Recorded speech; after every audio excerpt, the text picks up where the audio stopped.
مسیح میں آپ سب لوگوں کو سلام کہتا ہوں۔ آج ہم تھوڑی سی گفتگو کریں گے سخاوت کے اوپر، عبادت کے اوپر اور بصیرت سے دینا۔ بصیرت سے دینا یعنی ہدیہ، چندہ، خیرات۔ پیارے بھائیوں اور بہنوں، آج ہم خدا کے کلام سے یہ سیکھنے آئے ہیں کہ سخاوت صرف دینا نہیں بلکہ ایک عبادت ہے، ایک رویہ ہے، ایک طرز زندگی ہے جو خدا کے دل کو چھو لیتا ہے۔ بائبل ہمیں بار بار یہ سکھاتی ہے کہ خدا ہمیں نہ صرف روحانی برکتیں دینا چاہتا ہے بلکہ مادی طور پر بھی ہمیں نوازنے پر قادر ہے۔ مادی طور پر یعنی مال و دولت، شہرت، اچھی گاڑی، اچھا گھر، اچھا مکان۔ خدا ہمیں وہ چیزیں بھی نوازنا چاہتا ہے بشرطے کہ ہم اس کے اصولوں پر چلیں۔ اس کے اصول یعنی بائبل مقدس کے اصول، ان پر ہم عمل کریں اور سخاوت دل سے عمل کریں، سخاوت کے ساتھ عمل کریں، جیسے کہ لوکا 6 باب اس کی 38 آیت میں لکھا ہے، دیا کرو تمہیں بھی دیا جائے گا، اچھا پیمانہ دب دب کر اور ہلا ہلا کر اور لبریز کر کے تمہارے پلے میں ڈالیں گے، کیونکہ جس پیمانہ سے تم ناپتے ہو اسی سے تمہارے لیے ناپا جائے گا۔ یہ وعدہ محض روحانی نہیں بلکہ عملی زندگی میں بھی سچ ہے، یعنی جو ہمارے اندر ہوگا اسی طرح ہی دنیا جو ہے وہ ریئیکٹ کرے گی۔ اگر لالچ ہوگا تو بہت ساری چیزیں جو ہیں وہ آپ کے لیے رکاوٹ کا سبب بنے گی، اور اگر آپ کسی کی مدد نہیں کریں گے تو دنیا بھی آپ کی مدد نہیں کرے گی۔ اگر آپ کسی کے لیے بغض رکھیں گے تو کوئی دوسرا شخص بھی آپ کے لیے بغض رکھے گا۔ اس کی وجہ کیا ہے کہ خدا کا کلام ہمیں یہ سکھاتا ہے کہ جس پیمانے سے تم ناپتے ہو اسی سے تمہارے لیے ناپا جائے گا۔ اچھا، یہ قانون جو ہے وہ ہر ایک چیز پر جو ہے وہ لاگو ہوتا ہے۔ اگر ہم دیں گے، پیسہ دیں گے، جس نیت سے دیں گے اسی نیت سے ہمیں واپس ریٹرن بھی ہوگا، اور اگر ہم کسی کے لیے بھلائی چاہیں گے تو بھلائی خود بخود ہماری طرف لوٹ کر آئے گی۔ یہ قانون فطرت ہے، قانون خدا کا قانون ہے، اور یہ مسیح کے وسیلہ سے ہمیں لوکا 6 باب اور اس کی 38 آیت میں ہمیں یہ چیز ملتی ہے۔ خداوند فرماتا ہے، تھوڑا سا ہم آگے بڑھیں گے، خداوند فرماتا ہے پوری دے یکی ذخیرہ خانہ میں لاؤ تاکہ میرے گھر میں خوراک ہو اور اسی سے میرا امتحان کرو۔ رب الافواج فرماتا ہے کہ میں تم پر آسمان کے دریچوں کو کھول کر برکت برساتا ہوں کہ نہیں، یہاں تک کہ تمہارے پاس اس کے لیے جگہ نہ رہے۔ یعنی خدا ہمیں دہ یکی کے حوالے سے یہ ایک حکم دے رہا ہے کہ ہمیں خدا کے گھر میں خدا کے لوگوں کو دینا ہے، ان کی مدد کرنی ہے، ان کے خلاف نہیں جانا، تاکہ خدا ہم اچھا یہاں پہ لکھا کیا ہے کہ خدا اپنے آپ کو کلیسیا کے لیے کہہ رہا ہے کہ اس سے تم میرا امتحان کرو، یعنی کہ رب الافواج فرماتا ہے کہ وہ آسمان کے دریچوں کو کھول کر برکت بساتا ہے۔ اچھا، یہاں پر یہ برکت نہیں لکھی ہوئی صرف کہ میں صرف جو خدا کی طرف سے برکت ملے گی وہ صرف پیسوں کی ملے گی یا کسی ایک خاص ایریا میں ملے گی۔ یہاں پر لکھے کہ وہ آسمان کے دریچوں کو کھول کر برکت برسائے گا۔ آپ کے پاس ہر قسم کی چیز ہوگی، ہر اینگل کی چیز ہوگی، ہر قسم کی برکت ہوگی۔ جب ہم خدا کی راہ میں اپنا پہلا اور بہترین حصہ دینا شروع کرتے ہیں تو وہ باقی سب کچھ مبارک بنانا شروع ہو جاتا ہے۔ لیکن عزیزو، دینا صرف مال تک محدود نہیں۔ جیسے جب مریم مگدلینی نے یسوع کے پاؤں پر عطر بہایا تو کچھ نے اعتراض کیا کہ یہ غریبوں کو دیا جا سکتا تھا، لیکن یسوع نے فرمایا اسے چھوڑ دو، اس نے میرے دفن کے دن کے لیے یہ محفوظ رکھا تھا۔ یوحنا 12 باب اور اس کی 7ویں آیت میں ہمیں یہ سارا واقعہ ملتا ہے۔ یہ ہمیں سکھاتا ہے کہ سخاوت کا اصل جوہر محبت اور عبادت ہے۔ مریم نے عطر سے زیادہ اپنی عقیدت، اپنا شکر، اپنی وفاداری یسوع پر نچھاور کی، اور یہی خدا کے نزدیک قیمتی ہے۔ اب آئیے ہم یہ بھی سیکھیں کہ دینا اندھا نہیں ہونا چاہیے، مگر بغیر سوچے سمجھے فضول کسی کو دینا بھی نہیں چاہیے۔ ہمیں بہت سارے ایسے حوالے ملتے ہیں، لیکن ہم اس کو تھوڑا سا شارٹ کریں گے اور اس کو بہتر طور پر سیکھنے کی کوشش کریں گے، اور کسی اگلی ویڈیو میں ہم اس کو مزید جو ہے اس کو کھولیں گے کہ کہاں کہاں ہمیں دینا چاہیے۔ خدا صرف دینا پسند نہیں کرتا، بلکہ صحیح جگہ، صحیح نیت اور صحیح مقصد سے دینا پسند کرتا ہے۔ کچھ لوگ خدا سے ڈرتے خادموں کے خلاف بولتے نہیں، پر اس کے برعکس خدا کا کلام کچھ مختلف ہدایات دیتا ہے، جیسے کہ کلام خدا میں لکھا ہے استثنا 18 باب اور اس کی 20ویں آیت میں، لیکن وہ نبی جو گستاخی سے میرے نام سے کوئی بات کہے جس کا حکم دینے کو میں نے اسے نہیں دیا، یا کسی اور معبود کے نام سے کچھ کہے، وہ نبی قتل کیا جائے۔ اچھا، یہاں پر جو لکھا ہوا ہے کہ ایسا شخص جو کہے کہ میں خدا کا خادم ہوں، میں خدا کا میسج آپ لوگوں کے لیے لے کر آیا ہوں، اور اس کے کہنے سے کوئی چیز وجود میں نہ آئے، ایسے شخص کو قتل کرنے کا حکم ہے۔ یہ بڑی عجیب بات ہے، اور جب میں کسی اپنے دوست سے یہ گفتگو کرتا ہوں تو وہ ایک دفعہ خاموش ہو جاتا ہے۔ میرے دوست زیادہ تر پاسٹرز ہیں جو خدا کے کام کے لیے نکلتے ہیں،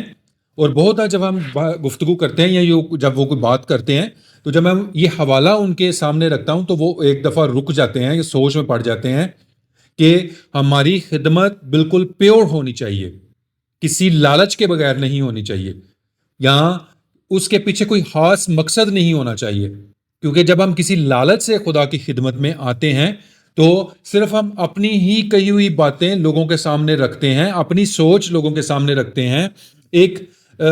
خدا کا جو ایک خاص پیغام ہوتا ہے، یا خدا اپنے لوگوں سے جو چاہ رہا ہوتا ہے، وہ ہم لوگوں تک نہیں پہنچا پاتے، جس کی وجہ سے کلیسیا میں ترقی دیکھنے کو نہیں ملتی۔ اچھا، پھر ہمیں کیسے پتا چلے گا کہ یہ نبی یا یہ خادم جھوٹا ہے؟ تو اس کے لیے آپ کو استثنا 18 باب اس کی 20ویں آیت سے لے کے آگے تک جہاں پر یہ مکمل واقعہ لکھا ہوا ہے وہ مکمل آپ کو پڑھنا پڑے گا، اس کو مزید سمجھنے کے لیے، انڈرسٹینڈ کرنے کے لیے۔ ہمیں اب نیو ٹیسٹمنٹ کے اندر بھی بہت سارے حوالہ جات ملتے ہیں، اب ہم ان کو بھی تھوڑا سا دیکھ لیتے ہیں تاکہ آپ کو پتا ہو، سمجھ ہو کہ کون سے چرچ میں کس خادم کو کس جگہ پر آپ نے اپنا ہدیہ، اپنی قوت، اپنی طاقت اور اپنی محنت اور اپنا پیسہ جو ہے وہ خرچ کرنا ہے، دینا ہے۔ تو ہم مزید آگے بڑھیں گے۔ جیسے چرچ یا خادم واقعی کلام خدا کے مطابق تعلیم دے رہا ہو، اس کے لیے غلطیوں 1 باب اور اس کی 8ویں آیت،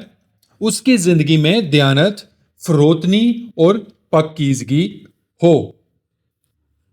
معذرت، متی 7 باب اور اس کی 16ویں آیت، عطیات کو شفاف اور جواب دہ طریقے سے استعمال کیا جاتا ہو۔ 2 کرنتھیوں 8 باب اور اس کی 21ویں آیت، اس خدمت کے نتیجے میں پھل نظر آتے ہیں۔ جیسے میں آپ کو پہلے تھوڑا سا ذکر کر رہا تھا کہ ان کے رویوں سے آپ لوگوں کو سمجھ آئے گی، کلیسیا میں کچھ چیزیں نظر آئیں گی، لوگوں کو برکت ملتی نظر آئے گی، لوگوں کے ذہن جو ہیں وہ صحیح طور پر کام کر رہے ہوں گے، بچے ان کے اچھا، اس کلیسیا کے سارے بچے جو ہیں، صرف چند گھروں کے نہیں، اس کلیسیا کے سارے بچے بہترین پڑھ رہے ہوں گے، ان کی منٹیلٹی جو ہے بڑی اچھی ہوگی، بہترین ہوگی، ان کا آئی کیو لیول جو ہے وہ بہترین ہوگا، کیونکہ خدا ہمیں روحانی برکات کے ساتھ ساتھ مادی برکات کو دینے کا بھی اوپر وعدہ کر رہا ہے، جیسے ہم نے اوپر تھوڑا سا پہلے پڑھا۔ اس کے لیے آپ پڑھ سکتے ہیں اعمال اس کا 2 باب اور اس کی 42 آیت سے لے کے 47ویں آیت تک۔ اور سب سے بڑھ کر کیا ہم نے دعا کے ذریعے رہنمائی لی ہے کہ ہم کہاں دیں؟ کیا ہمیں خدا ہمارے ساتھ کلام کر رہا ہے کہ جو خادم آپ کو وزٹ کر رہا ہے اس کو 100 روپیہ دینا ہے کہ 1000 روپیہ دینا ہے، کہ یہاں اس کو کچھ بھی نہیں دینا، صرف اس کو اچھا کھانا دینا ہے، کیونکہ خدا اپنے لوگوں کے ساتھ کلام کرتا ہے، اسے بتاتا ہے کہ آپ یہ کر لو، اس طرح کر لو، کیونکہ روح القدس، جب یسوع مسیح نے کہا کہ میں جب آسمان پر جاؤں گا تو روح القدس آپ کو ملے گا، تو خدا آپ کو گائیڈ کرتا ہے، رہنمائی دیتا ہے، آپ کو ڈائریکشن دیتا ہے کہ یہ کام کر لو، اس طرح کر لو۔ اگر آپ کا چرچ اچھا ہے، ان کیس اگر آپ کو یہ رہنمائی نہیں مل رہی، تو آپ کا چرچ، آپ کا نگہبان، آپ کا جو روحانی باپ ہے، اس کے ذریعے آپ کو لوگوں کو رہنمائی ملے گی، اور جب وہ کچھ بات کہے گا تو آپ کو نظر آئے گا کہ چیزیں تبدیل ہو رہی ہیں، چیزیں چینج ہو رہی ہیں۔ تو اس کو مزید سمجھنے کے لیے ہم یعقوب 1 باب اور اس کی 5ویں آیت کو، اس کو مزید ہم پڑھ سکتے ہیں۔ خدا ہمیں زیادہ دیتا ہے تاکہ ہم دوسروں کو دے سکیں، اور یہ دینا اس کے جلال کے لیے ہو، نہ کہ کسی انسان کے جاؤ جلال کے لیے، کسی انسان کو عزت دینے کے لیے۔ ہمیں اس چیز کی بھی سمجھ ہونا چاہیے کہ اگر کوئی خادم ایسا خادم ہو کہ جو آپ کو بڑا فورس کرتا ہے کہ جی چندہ لے کے آؤ، چندہ دو، ایسٹر کا چندہ دو،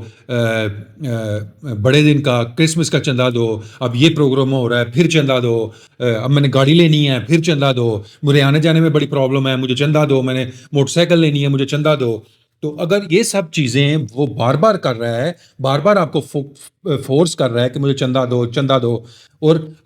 لیکن وہ دعا میں نہیں ٹھہرتا، اگر آپ کو کوئی پرابلم آتی ہے تو وہ بھاگ جاتا ہے،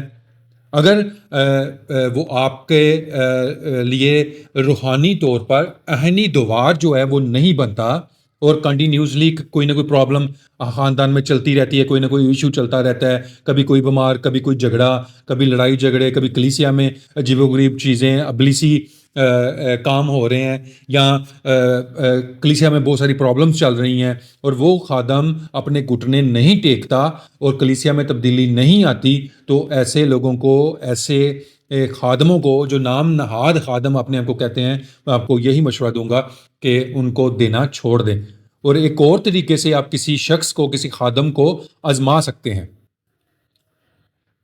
یعنی کوئی ایک خادم آتا ہے، وہ اپنی باتوں سے بہت زیادہ محبت آپ کو ظاہر کرتا ہے، کچھ وقت کے لیے، اگر آپ نے اس کو چیک کرنا ہے، کچھ وقت کے لیے آپ اس کو چندہ دینا چھوڑ دیں۔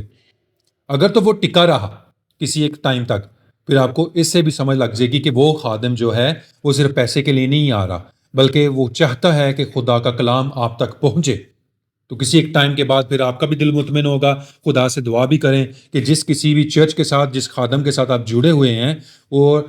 اس کے لیے بھی دعا کریں، خدا سے پوچھیں کہ میں صحیح جگہ دے رہا ہوں، دے رہی ہوں کہ نہیں دے رہی۔ تو پیارے عزیزو، آئیے ہم خدا پر بھروسہ کریں، دل کھول کر دیں، نہ صرف اپنے مال سے بلکہ اپنے وقت، اپنی محبت اور اپنی عبادت سے۔ یاد رکھیں، جو تھوڑا بوتا ہے وہ تھوڑا کاٹے گا، اور جو بہت بوتا ہے وہ بہت کاٹے گا۔ لیکن اگر ہم دل سے، محبت سے، ایمان سے بوتے ہیں تو خدا زمین پر بھی اور آسمان پر بھی ہمیں بھرپور فضل دے گا۔ آمین۔ اچھا، اور یہاں پر آپ مجھے کیسے دے سکتے ہیں، یا ہمارے ساتھ اپنی محبت کا اظہار کس طرح کر سکتے ہیں؟ اگر آپ کو اس میسج کے ذریعے سے برکت ملی ہے، کچھ چیزوں کی سمجھ آئی ہے، تو آپ اس ویڈیو کو اپنی فیملی کے ساتھ، اپنے دوستوں کے ساتھ، واٹس ایپ گروپ کے اندر جو ہے اس ویڈیو کو زیادہ سے زیادہ شیئر کریں، اور خداوند آج کے کلام کے وسیلے سے، اس ویڈیو کے وسیلے سے آپ کو کثرت کے ساتھ برکت دے۔ آمین۔